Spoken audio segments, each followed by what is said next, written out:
a new era of super smashing is almost upon us. With even more faces to recognize, it can be daunting to pick the brother that's right for you. As we charge forward to Brawl's release date, let's explore the origins and abilities of the newest combatants to bring their own level of martial arts to the competition.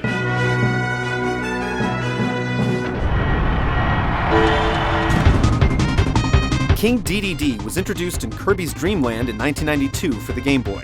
Appearing in nearly all of the 15-plus Kirby games in the series, DDD acts as the chief villain in most of them. He inhales and spits out enemies just like Kirby, but is known more for his giant ground-pounding mallet.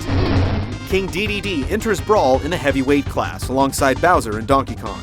Despite his size, he leaps high into the air similar to Bowser, slamming into the ground when he lands.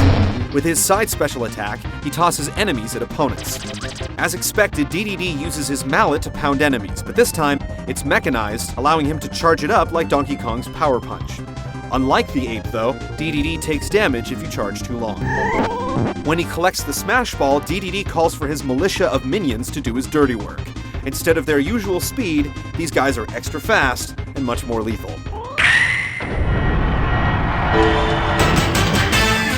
The mysterious Meta Knight first appeared in Kirby's Adventure for the NES in 1993. Although he often fights Kirby throughout the series, he isn't exactly evil, as time and again, he'll assist Kirby on his adventure.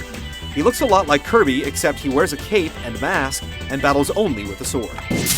In Link-like fashion, Meta Knight performs a tornado attack, sucking enemies into its vortex.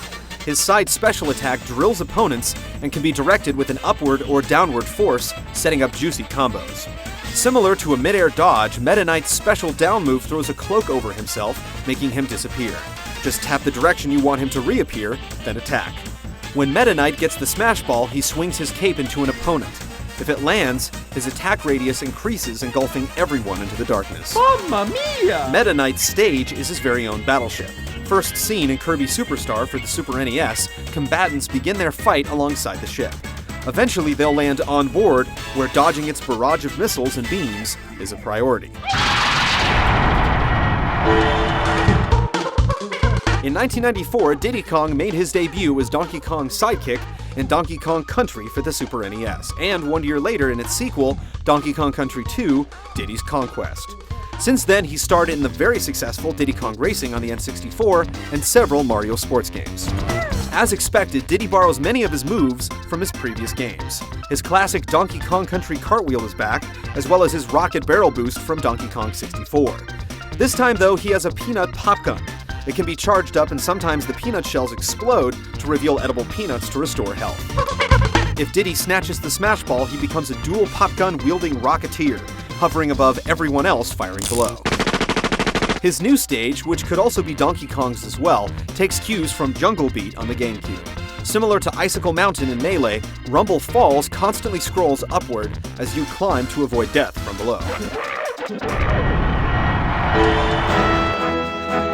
The Pokémon Trainer was first introduced in the US in the first Pokémon game for the Game Boy in 1998.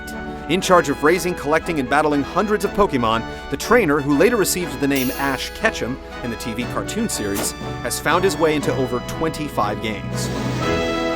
Bearing a similar look to Ash, the Pokémon trainer in Brawl takes control of 3 Pokémons during battle: Charizard, Squirtle, and Ivysaur.